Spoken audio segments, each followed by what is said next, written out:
तू रहे सुखारी जा मेरी बहन।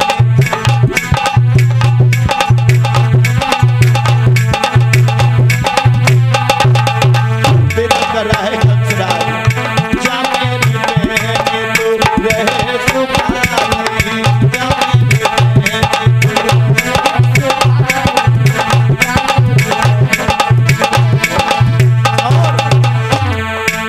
मेरी बहन तू रहे सुखारी सुन ले बात हमारी मामा।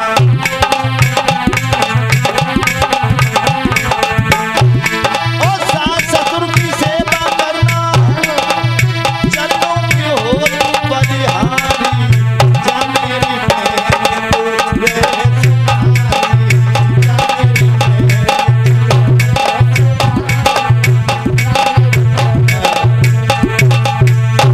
आज मेरे बंधु आज हर्ष उल्लास के साथ में विदा किया है वसुदेव रथ में बैठे हैं देवकी। और जैसे ही रथ में बैठे और भोजराज कंस कहने लगा आज मेरा जी ऐसा कर रहा है कि 2-4 खेत तुम्हें दूर छोड़ करके विदा करके आए रथ हाँ करके ले जाएं। वसुदेव कहने लगे जैसी तुम्हारी इच्छा वैसी हमारी इच्छा।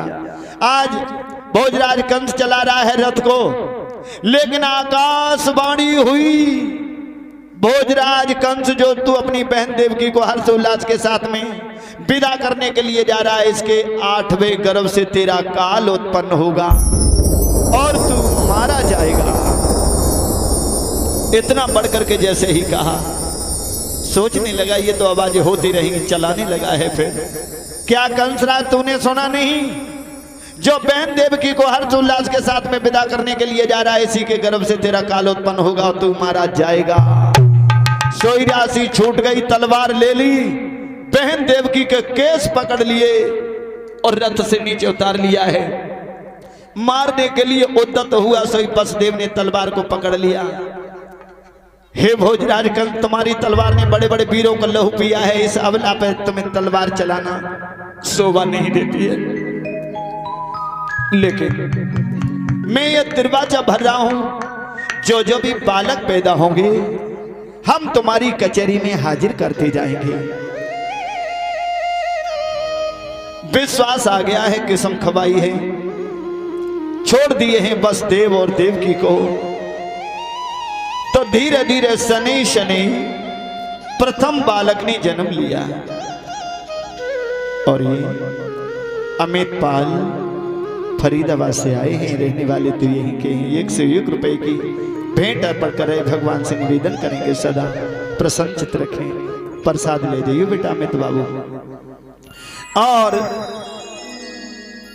पहले बालक ने जन्म लिया तो वसुदेव कहने लगे देवकी इस बालक को दे दो। देवकी रोने लगी कि मैं बालक को कैसे दे दूं? अरे उस भैया का काल तो 8वां पुत्र है, ये तो पहले पुत्र ने जन्म लिया है।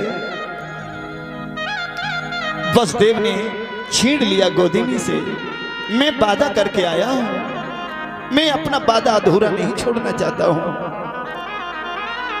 फटी फटी आंखों से दुखिया गिड़गिड़ाने लगी है।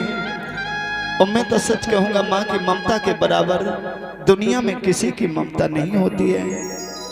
वसुदेव लेकर के चले, इधर रोती रह गई है देवकी मैया।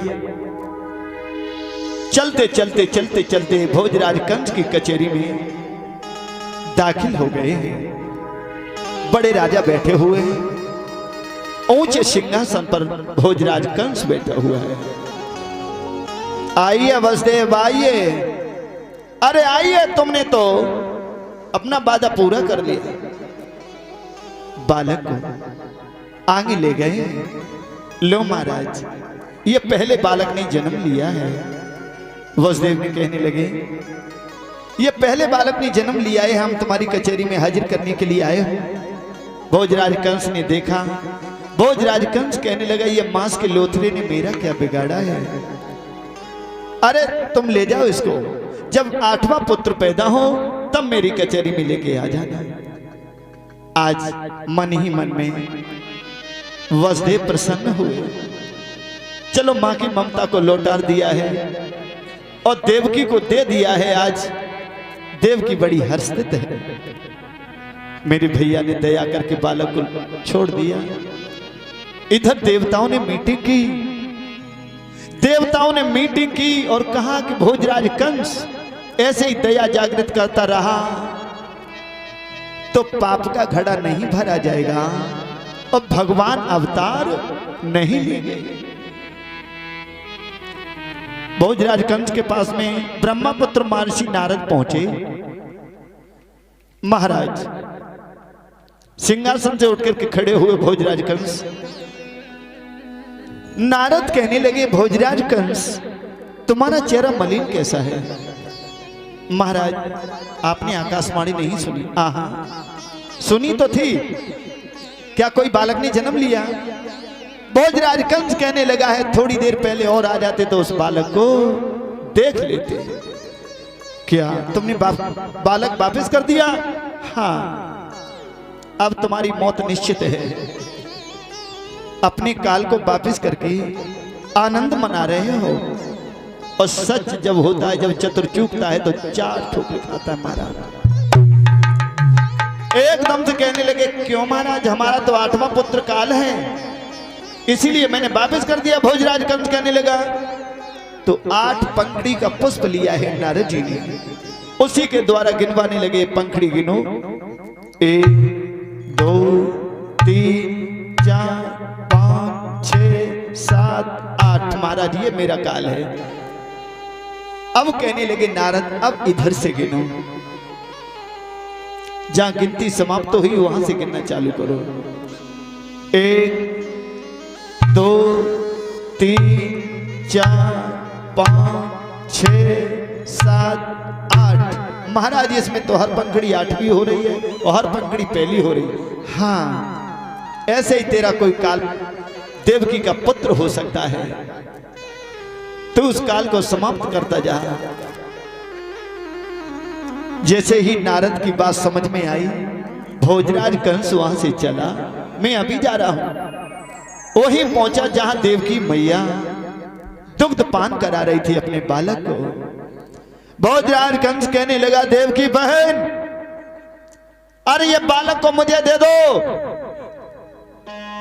देवकी कहने लगी भैया अभी तो तुमने वापसी ही किया और आप इतनी जल्दी, और तुम्हारा काल तो मेरा 8वां पुत्र है, ये तो पहला बालक है। नहीं तेरा कोई सा भी बालक मेरा काल हो सकता है, दे दे इसको। सोईरुधन करने लगी देवकी मैया।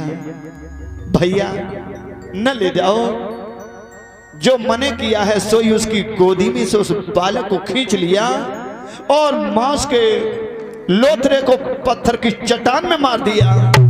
उसके टुकड़े टुकड़े उड़ गए और भोजराज कंस वहां से चला आया। मैया देवकी झोली को पसार के टुकड़ों को इकट्ठा करके रुदन कर रही है और कह रही है अरे भैया मेरे बालक के चिथड़े चिथड़े करके तुम चले गए हो। कंसराज मेरे दिल में तसल्ली नहीं आ रही है, तू तो पाप करता जा रहा है। और क्या बोली है